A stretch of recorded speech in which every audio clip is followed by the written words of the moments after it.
Então, atente para a palavra do Senhor, Atos, capítulo de número 12, a partir do versículo 1, irei ler do versículo 1 até o versículo 25, então todo o capítulo, então atente para a palavra de Deus. Por aquele tempo mandou o rei Herodes prender alguns da igreja para os maltratar, fazendo passar a fio de espada a Tiago, irmão de João. Vendo ser isto agradável aos judeus, prosseguiu, prendendo também a Pedro.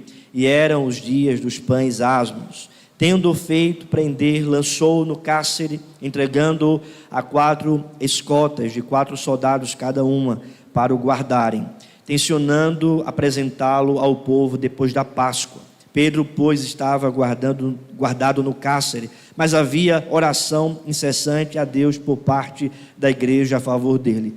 Quando Herodes estava para apresentá-lo, naquela mesma noite, Pedro dormia entre 2 soldados, acorrentado com 2 cadeias, e sentinelas à porta guardavam o cárcere.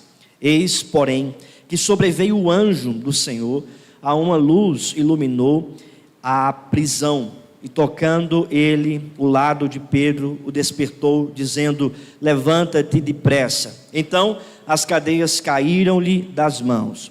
Disse-lhe o anjo: cinge-te e calça as sandálias, e ele assim o fez. Disse-lhe mais: põe a capa e segue-me. Versículo 9. Então saindo seguia, não sabendo que era real o que se fazia por meio do anjo, parecia-lhe antes uma visão. Depois de terem passado a primeira e a segunda sentinela, chegaram ao portão de ferro que dava para a cidade, o qual se lhe abriu automaticamente, e saindo enveredaram por uma rua, e logo adiante o anjo se apartou dele. Versículo 11. Então Pedro, caindo em si, disse: agora sei verdadeiramente que o Senhor enviou o seu anjo e me livrou da mão de Herodes e de toda a expectativa do povo judaico. Considerando ele a sua situação, resolveu ir à casa de Maria, mãe de João, cognominado Marcos, onde muitas pessoas estavam congregadas e oravam. Quando ele bateu ao postigo do portão, veio uma criada chamada Rode ver quem era. Reconhecendo a voz de Pedro, tão alegre ficou que nem o fez entrar, mas voltou correndo para anunciar que Pedro estava junto do portão.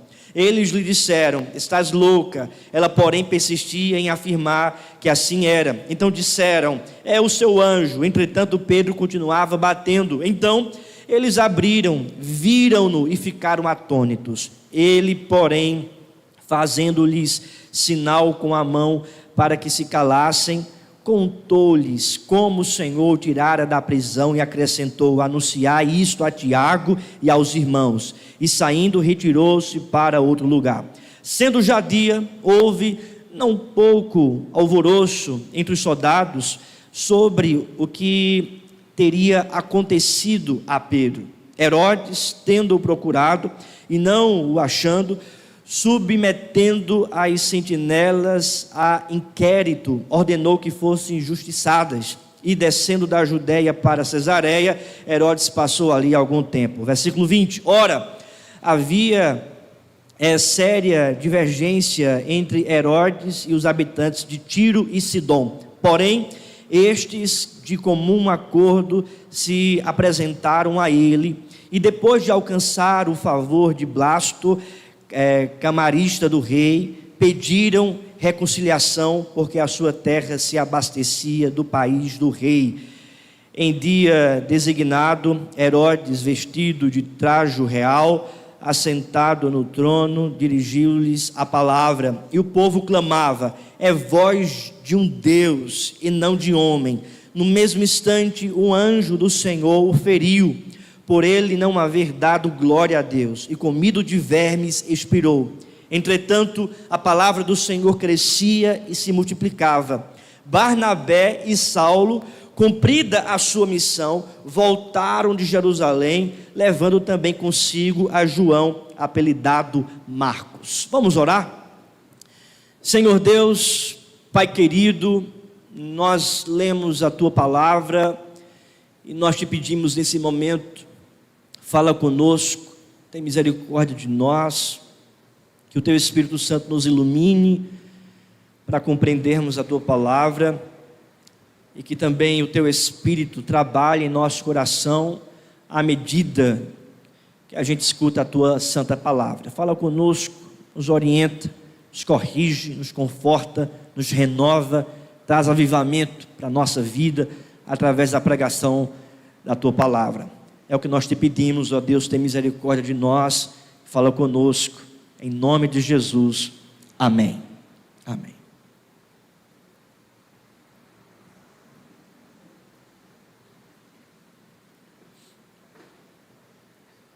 Meu querido irmão, o que fazer quando tudo está perdido?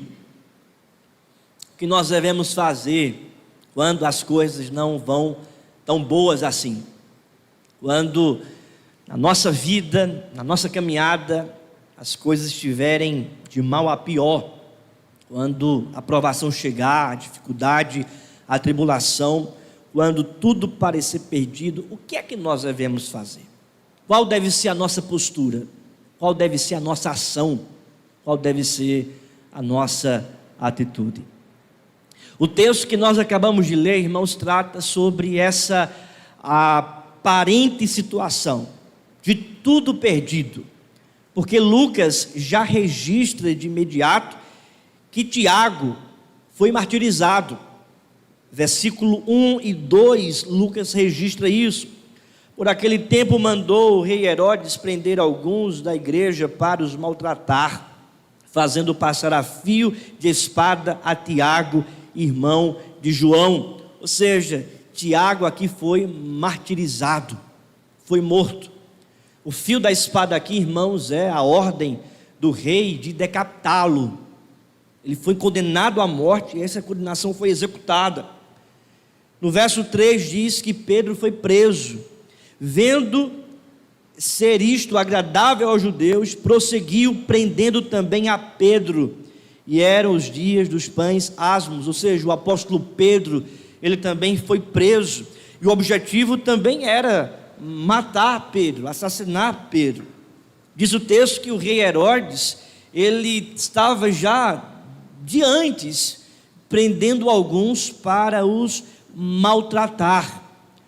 Quando a gente olha para o contexto, nós percebemos, irmãos, no versículo 27 ao versículo 30, quando Lucas registra aqui no capítulo 11, do 27 ao 30, a solidariedade da igreja de Antioquia para com a igreja da Judéia. E Paulo então e Barnabé leva a coleta para os crentes na Judéia. Então a imagem, a situação é que eles estão indo lá para a Judéia, para Jerusalém, levar essa coleta para ajudar aquela igreja e os seus irmãos em Cristo que iriam passar por uma situação difícil. Mas Lucas já mostra que a situação difícil, o problema, a adversidade ali na Judéia, em Jerusalém, já está acontecendo. Diz o texto que Lucas mostra aqui que o rei Herodes já estava prendendo alguns para maltratar, que Tiago foi morto a fio da espada, ou seja, ele foi decapitado, e que Pedro também foi preso, o apóstolo Pedro também foi preso para ser também mais à frente executado. Então a situação não estava muito boa para a igreja, aparentemente estava tudo perdido diante dessa situação, dessa perseguição, de uma fome também que viria, do povo sendo perseguido pelos seus inimigos, os inimigos da igreja. E aqui, irmãos, a gente tem esse relato da prisão de Pedro, da morte de Tiago, sobretudo da intervenção de Deus, do milagre de Deus, do Deus que reverteu toda essa situação, e do Deus então que continuou a sua obra, sustentando a igreja e fazendo a igreja ainda mais avançar, mesmo em meio à perseguição. Deus então, irmãos, está revertendo aqui toda a situação. E é sobre isso que eu gostaria de tratar, o Deus que reverte a situação. Porque do versículo 1 até o versículo 5, somos informados dessa provação, do versículo 6 até o versículo de número 17, somos informados da intervenção. E depois, irmãos, a gente é informado desse crescimento da igreja a partir do versículo número 20 até o versículo 25. Então, aquilo que parecia perdido do ponto de vista humano, nos primeiros versículos de Atos 12, é revertido por Deus, e Atos capítulo 12, versículo 24 e 25, diz o texto que a igreja continua pregando, e a palavra se multiplicando, e a igreja avançando. Então, o que foi que aconteceu?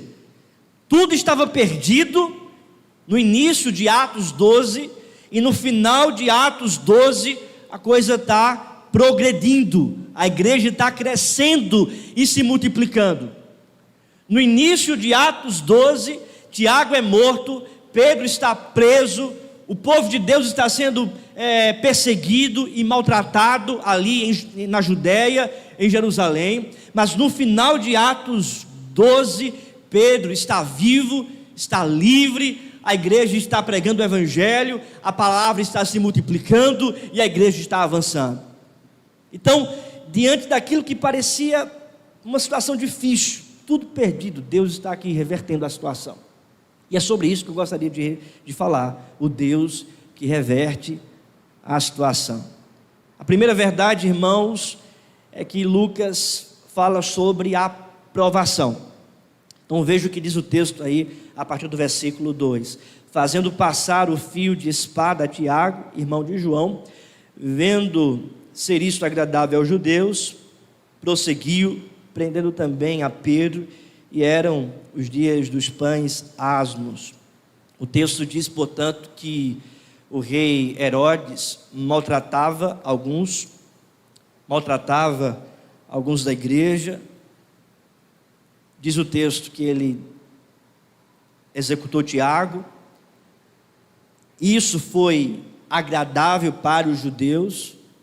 Então, ele tinha o interesse de se tornar popular na Judéia. Versículo 3, vendo ser isto agradável aos judeus, prosseguiu, prendendo agora o apóstolo Pedro. Veja o que diz o texto, versículo 4. Tendo feito prender, lançou-o no cárcere, entregando a 4 escoltas de 4 soldados cada uma para o guardarem, tencionando apresentá-lo ao povo depois da Páscoa. Perceba, a prisão de Pedro, ele foi preso, lançado no cárcere, entregado a 4 escoltas de 4 soldados cada uma. Então era algo muito difícil dele se livrar, dele ser solto. Era 4 escoltas, 4 soldados em cada escolta, e ele preso no cárcere, algemado, acorrentado.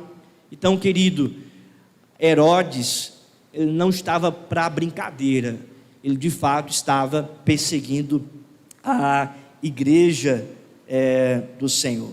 Primeiro ponto aqui, nessa situação, é a perseguição religiosa.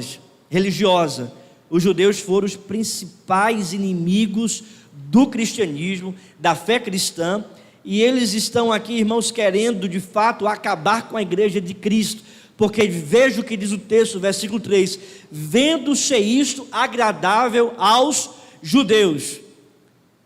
Então o primeiro ponto aqui nessa provação é que os judeus queriam acabar com a igreja.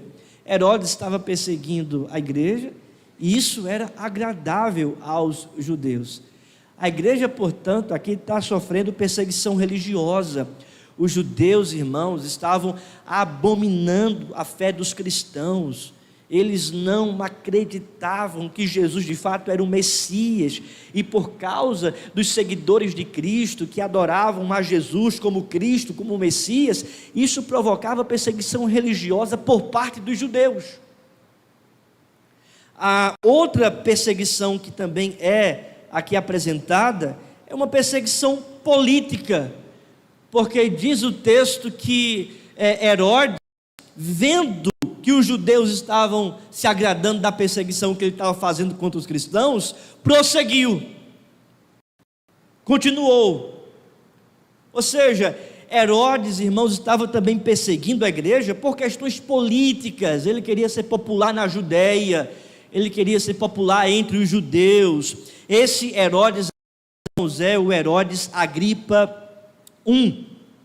Esse Herodes Agripa I foi o Herodes que já estava perseguindo a igreja, aqui no versículo 1, e que prendeu Pedro no versículo de número 3 e o lançou no cárcere no versículo de número 4.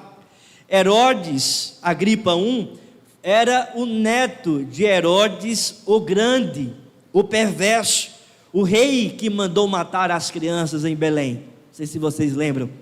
Então esse Herodes aqui em Atos capítulo 12 era o neto desse Herodes o Grande.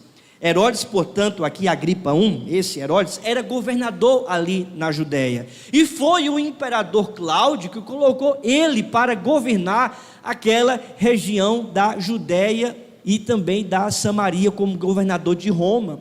Alguns estudiosos, comentando o texto e fazendo uma análise histórica do texto, como por exemplo Justo Gonzalez, ele afirma que foi a própria mãe de Herodes Agripa I que pediu para o imperador Cláudio para dar para Herodes Agripa I essa região da Judéia e da Samaria. Foi assim que aconteceu. Herodes Agripa I, portanto, estava querendo governar ali, estava ali governando aqui no texto, e ele queria então ser popular em relação aos judeus. Viu então ele que a perseguição contra os cristãos era algo que agradava aos judeus, então ele continuou. Havia, portanto, perseguição contra os cristãos de uma perspectiva política, e havia também perseguição contra os cristãos de uma perspectiva religiosa. Aqui, irmãos, uma provação. A igreja está sendo provada. E a grande verdade é que nos nossos dias também isso acontece. Não somente nos nossos dias, mas durante toda a história da igreja. A igreja, queridos, sempre vai passar por provações, por perseguições, sejam elas de cunho religioso, político, social, mas a igreja sempre vai passar por perseguição. Os valores bíblicos, os valores de Cristo, os valores do Evangelho, são valores odiados, perseguidos pelo mundo. E o próprio apóstolo já falou sobre isso na sua epístola, que aquele que é do mundo constitui-se inimigo de Deus, porque o mundo milita contra Deus, o mundo milita contra os valores de Deus, o mundo milita contra as verdades do Senhor.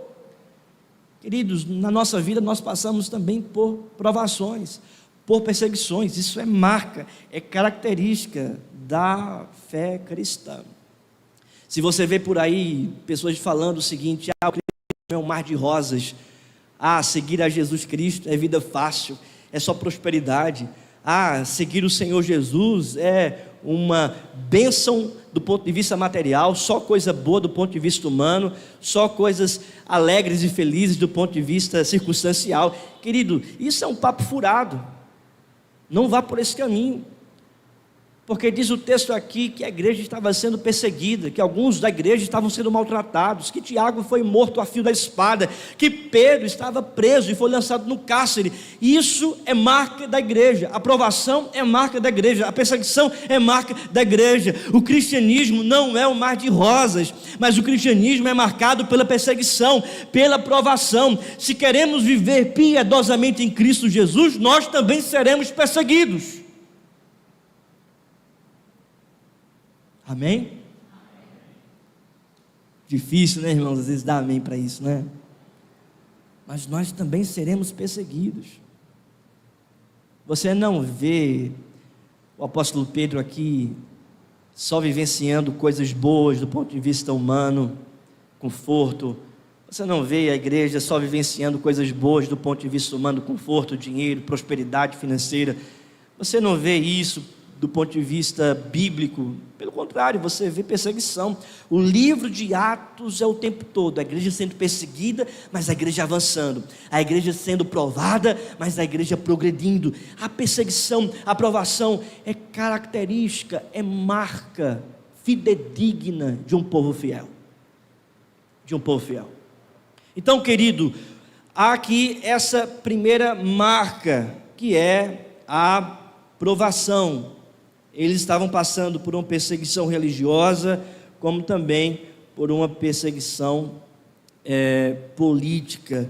E então Pedro, ele é preso, e a prisão de Pedro, irmãos, é cruel, é forte. A intenção de prender Pedro era obter dividendos políticos, como nós lemos no versículo 3. A intenção de matar Pedro após a Páscoa era evitar tumulto. Você percebe isso também aí no versículo 4, a parte final, tensionando apresentá-lo ao povo depois da Páscoa. A intenção de colocar Pedro na prisão de segurança máxima, para também evitar uma fuga, irmãos. É uma segurança máxima aqui, acorrentado no cárcere, 4 escoltas, de cada escolta com 4 soldados. Então era impossível Pedro sair daquela prisão, daquele lugar ileso. Tanto é que foi uma surpresa para a igreja a notícia de que Pedro estava vivo e livre. Eles não acreditaram na mulher que viu Pedro livre, porque do ponto de vista humano, ele já estava na beira da morte, na antessala da morte.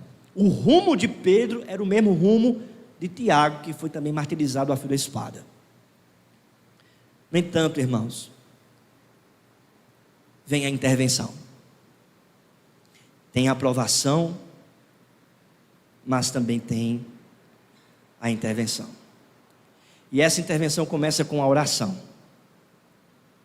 Então veja o que diz o texto, versículo 6. Versículo 5. Pedro, pois, estava guardado no cárcere, mas havia oração incessante a Deus por parte da igreja a favor dele. Em primeiro lugar, nós somos informados acerca da provação, mas agora a gente é informado acerca da oração. Lucas mostra a provação, a perseguição contra alguns da igreja, os maltratos, o martírio de Tiago, a prisão de Pedro, essa perseguição religiosa e política. A aprovação é apresentada, mas logo em seguida a oração também é apresentada pelo evangelista Lucas, porque o texto diz que, embora a perseguição estivesse acontecendo, o povo de Deus estava orando. Diz o texto, mas havia oração incessante a Deus por parte da igreja a favor dele. A igreja estava em oração. E aqui é um ponto muito importante, querido. Quando a aprovação chegar, o nosso caminho é orar. Quando a aprovação chegar, a gente tem que ficar de joelhos e falar com Deus. Quando a dificuldade chegar, a gente tem que entrar no nosso quarto e abrir a nossa boca para Deus. Quando a dificuldade vier, a perseguição, a aprovação, a tribulação, não se esqueça, você tem um caminho livre ao Pai através de Jesus Cristo, portanto você deve orar, falar com Deus. Esse é o caminho que foi apresentado por Lucas para a igreja, e é o caminho que deve ser trilhado também por nós. Não se esqueça de orar quando você estiver aflito. Não se esqueça de orar quando você estiver passando pelas dificuldades da vida. Não se esqueça de orar quando tudo parecer perdido. Porque, irmãos, quando nós oramos, nós estamos vivenciando o caminho do Senhor, a vontade de Deus para esses momentos, de provação, de perseguição, de tribulação. Não se esqueça de orar. Em primeiro lugar, irmãos, a quem dirigiram a oração? Os crentes dirigiram o seu clamor a quem? A Deus. Porque o texto diz Versículo 5: mas havia oração incessante a Deus. Era o povo de Deus orando a Deus. O alvo da oração é Deus. Eles não estão aqui pedindo para os pastores, presbíteros de Jerusalém orarem. Olha, ore aí por mim, ore aí pelos irmãos que estão sendo maltratados, ore aí pela igreja. Não, diz o texto que o povo de Deus estava orando, que a igreja está orando. A oração, portanto, é uma obrigação nossa para com o Senhor. Nós devemos orar a Deus, clamar a Deus, pedir intercessão a Deus, intervenção a Deus. Por que, irmãos, a Deus? Porque Ele é o Deus soberano. Ele é o Deus onipotente, Ele é o Deus onisciente, Ele é o Deus onipresente. Quando nós oramos, nós estamos nos associando àquele que é soberano, aquele que tem o domínio de tudo e de todos, aquele que é Rei dos reis, Senhor dos senhores, e que governa toda a história, aquele que conduz a humanidade pela palma de suas mãos, que nada nesse mundo pode minimizar a sua vontade e o seu poder, porque Ele é absolutamente poderoso, soberano, grandioso, Rei dos reis, Senhor dos senhores. Nós estamos, irmãos, quando oramos, nos associando àquele que é mais forte do que qualquer coisa que exista nesse mundo. Segundo, quem são aqueles que oram? A igreja estava reunida para orar. Então quem está orando aqui não é o presbítero, quem está orando aqui não é o líder, não é o sacerdote religioso. Quem está orando aqui é o povo de Deus. Quem está orando aqui é a igreja, irmãos e irmãs, crentes, orando, buscando a Deus. O dever de orar, portanto, é nosso. O dever de orar é meu, o dever de orar é seu. Nós precisamos, irmãos, orar. Terceiro, por quem eles oram? Por quem eles oram? Diz o texto que os crentes oram por Pedro, o seu líder. Oram quando ele já está sentenciado à morte. Oram quando os recursos da terra já se acabaram. Oram quando todos se desesperam. Oram quando, do ponto de vista humano, só o milagre pode livrar o apóstolo da morte. Eles estão aqui orando pelo seu líder, pelo seu pastor. Nós precisamos orar, irmãos, uns pelos outros. Nós precisamos orar pelos nossos líderes. Nós precisamos orar para que Deus dê livramento, para que Deus dê poder do Espírito Santo, para que Deus dê força, para que Deus dê discernimento, para que Deus dê sabedoria. Nós precisamos orar pelos nossos líderes. Nós precisamos orar pela liderança aqui da IPBU. A igreja precisa orar pelo seu pastor. A igreja precisa orar por mim. Eu sempre me lembro da história de Spurgeon, que diz que o grande sucesso daquela igreja avivalista ali em Londres era porque a reunião de oração estava a igreja reunida, toda a igreja reunida, orando pelo pastor Spurgeon, intercedendo por ele. Nós precisamos orar pelo pastor da igreja. Nós precisamos interceder pelo pastor da igreja. Aqui, irmãos, a sua igreja, a igreja de Cristo, está orando pelo Pedro, pelo apóstolo Pedro. Então, eles oram pelo seu líder. Quarto, como eles oram? Qual é a característica dessa oração? Diz o texto: mas havia oração incessante. Os crentes oram de forma incessante. Eles não desistem, não duvidam, não se cansam, não se fadigam, permanecem orando, lutando em oração. Essa palavra, irmãos, aqui, incessante, significa literalmente incessante ou com fervor.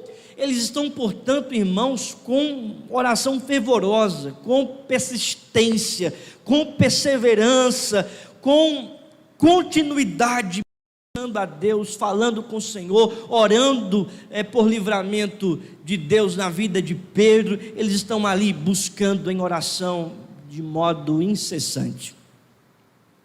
Oração incessante. Oração fervorosa. Nós precisamos perseverar em oração. Nós precisamos continuar orando. Nós não devemos desistir daquilo que Deus tem colocado em nosso coração, da direção de Deus através da sua palavra. Nós precisamos prosseguir orando, buscando. Ele dormia, querido, porque ele estava debaixo do plano de Deus. Ele dormia porque ele tinha convicção de quem estava com ele, o próprio Deus.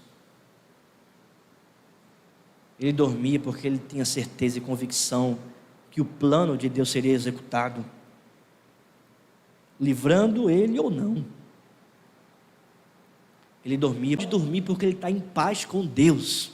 A melhor coisa, querido, da vida é estar em paz com Deus, é estar debaixo da vontade de Deus. O mundo pode estar pegando fogo, a perseguição pode estar aí diante dos olhos dos homens, mas se a gente tiver paz com Deus, se a gente tiver no centro da vontade de Deus, acabou, ponto final, a gente está em paz.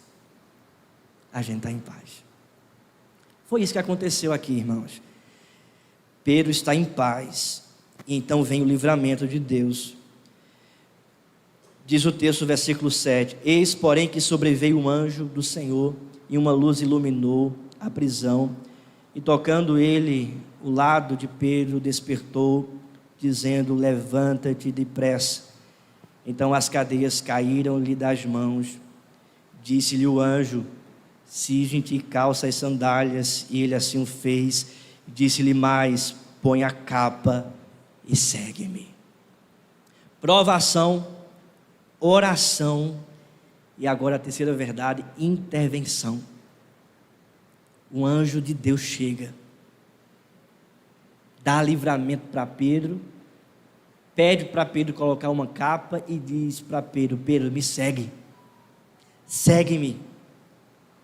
Veja a expressão de Lucas: uma luz iluminou a prisão, tocando ele ao lado de Pedro, e despertou, dizendo: levanta-te depressa.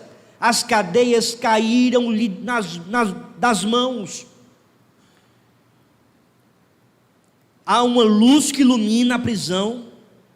Há o toque do anjo em Pedro, dizendo: levanta-te. Ele desperta. Então as cadeias caíram-lhe das mãos. Ou seja, é uma intervenção de Deus, é um milagre de Deus. As cadeias que estavam ali aprisionando as mãos de Pedro, aprisionando ali Pedro naquela cela, caíram. Versículo 9: então saindo, o seguia, não sabendo que era real, que se fazia por meio do anjo. Parecia-lhe antes uma visão. Depois de terem passado a primeira e a segunda sentinela, chegaram ao portão de ferro que dava para a cidade, o qual se abriu automaticamente, e saindo enveredaram por uma rua, e logo adiante o anjo se apartou dele. Então Pedro, caindo em si, disse: agora sei verdadeiramente que o Senhor enviou o seu anjo e me livrou da mão de Herodes e de toda a expectativa do povo judaico. Irmãos, Deus interviu naquilo que era impossível para Pedro. Deus interviu naquilo que era impossível para a igreja. Deus operou o grande milagre e trouxe livramento para a vida de Pedro. Pedro até pensou que era um sonho, que era uma visão. Veja, era tão impossível disso acontecer que Pedro não acreditou. Não tem aquelas coisas tão boas que acontecem na nossa vida e a gente assim pergunta para quem está do nosso lado ou perto de nós: será que eu estou sonhando? Será que isso mesmo está acontecendo? Você já teve alguma situação assim?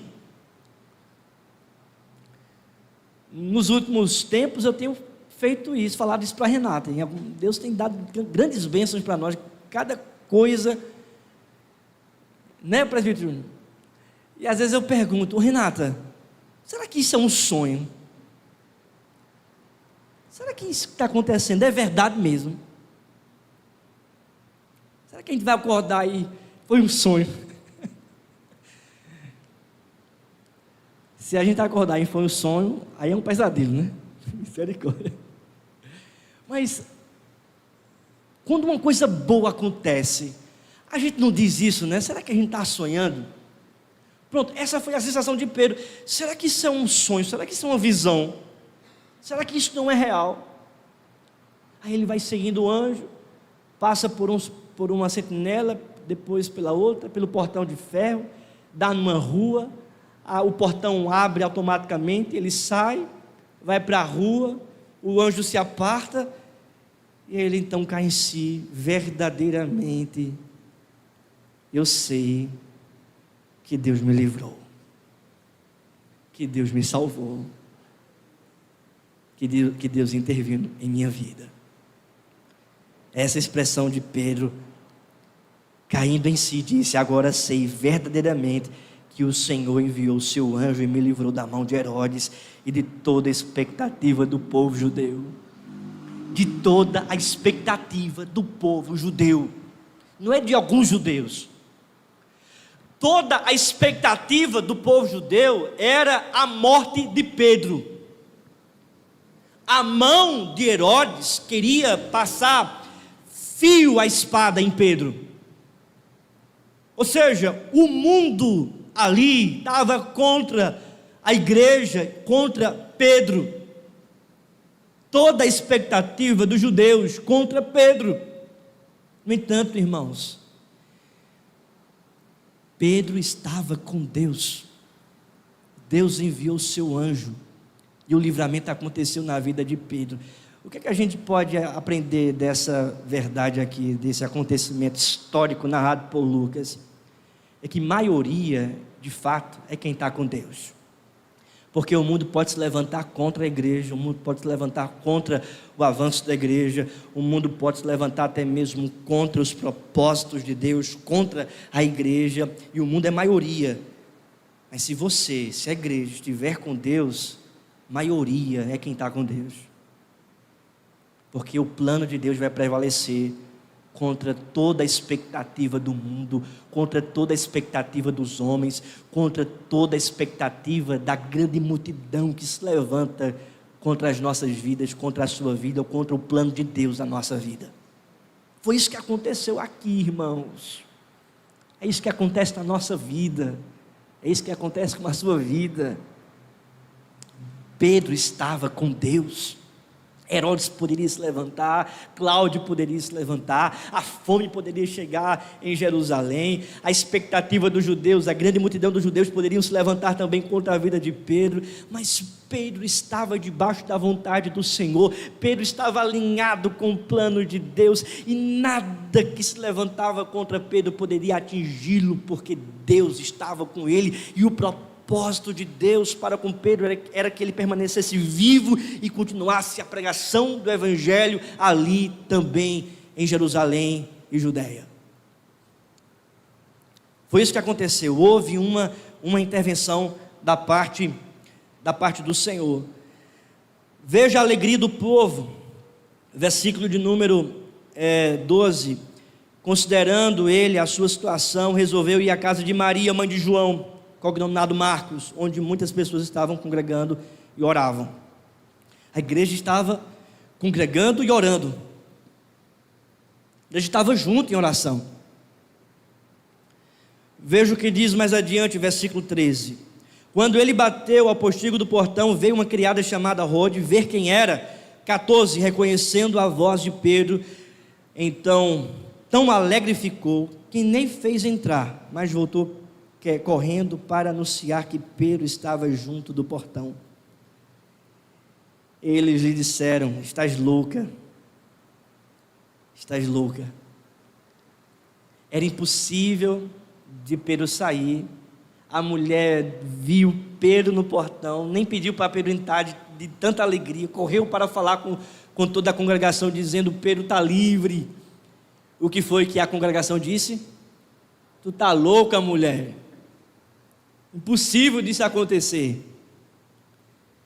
E geralmente, irmãos, tem gente que chama outros de loucos, né? Ah, que loucura é essa? Ah, isso é loucura. Ah, isso é impossível. Ah, isso não acontece. Ah, isso é difícil.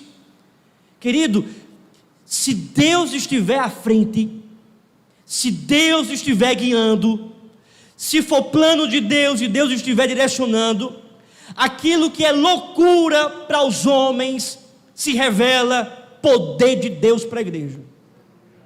Poder de Deus para a igreja.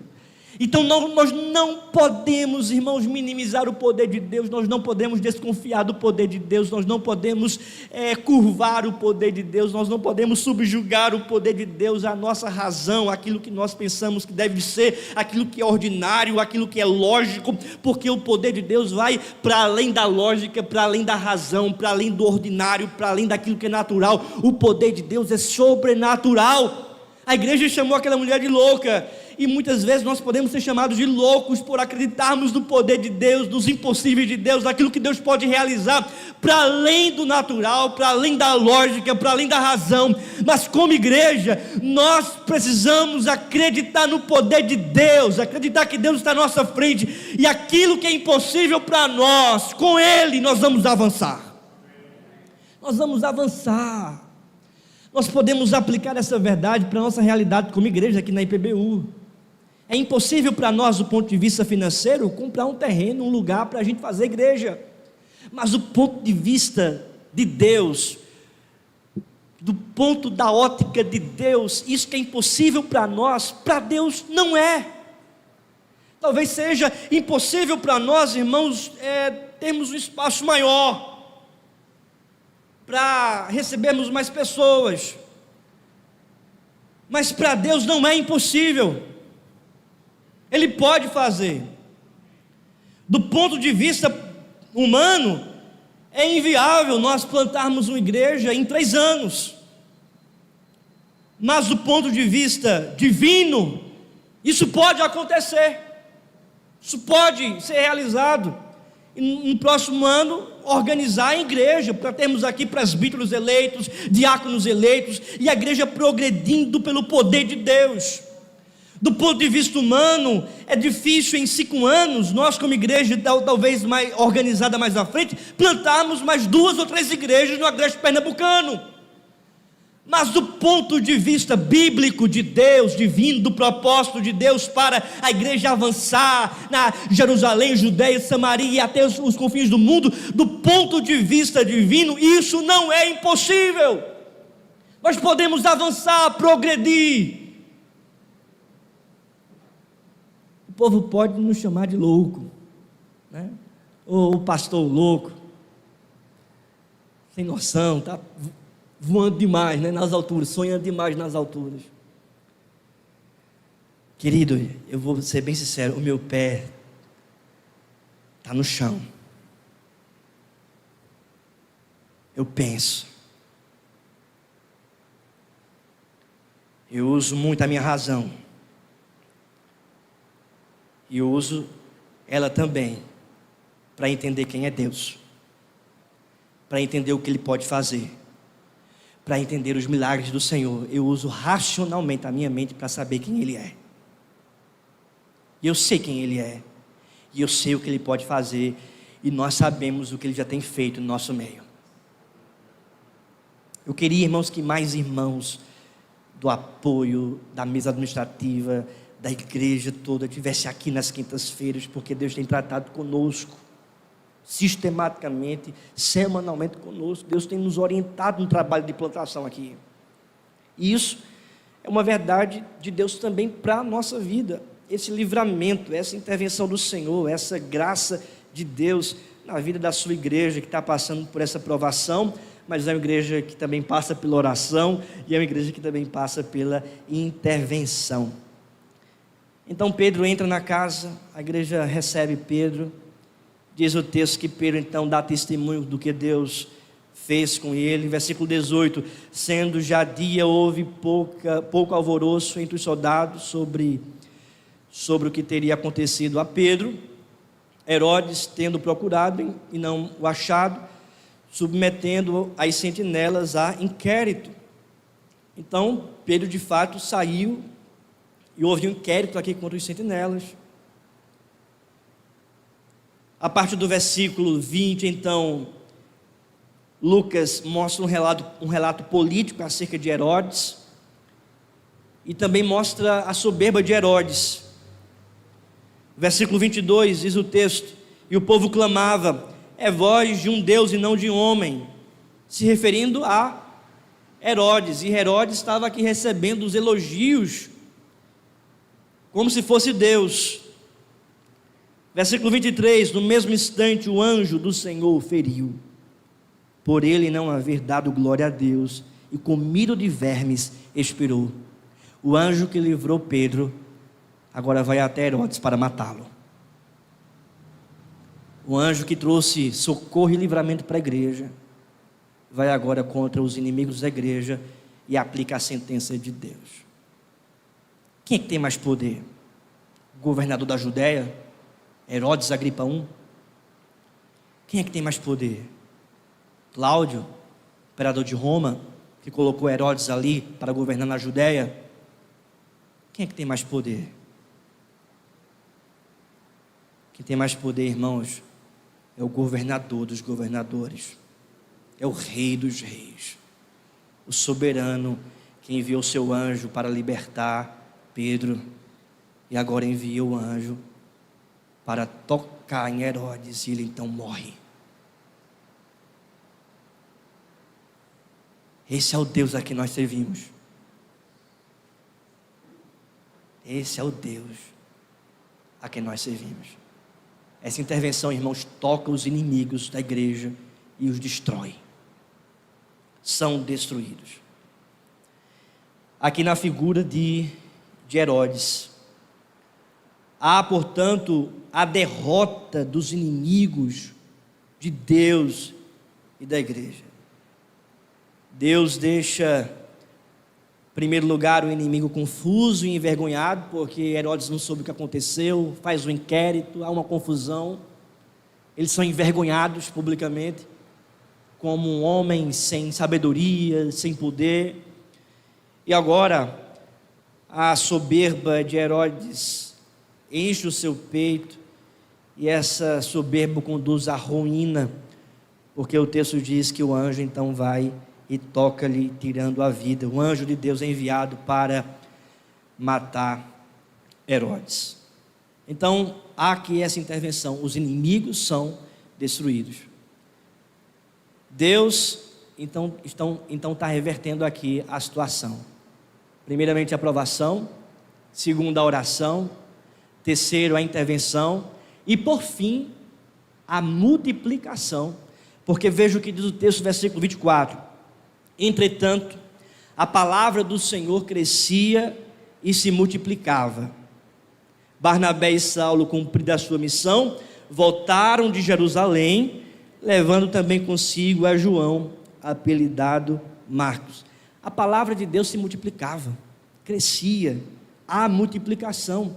A aprovação que chegou, irmãos, do ponto de vista humano, para abafar a igreja, calar a igreja, destruir a igreja, Deus então reverteu essa situação, e a igreja então começou a multiplicar a palavra através da pregação. O mal se tornou em bem, a aprovação em bênção, a impossibilidade em possibilidade pelo poder de Deus, a dificuldade terrível em um milagre poderoso da parte do Senhor. Foi isso que aconteceu. Por fim, o crescimento e a multiplicação da palavra. Vamos ficar de pé, irmãos, vamos orar.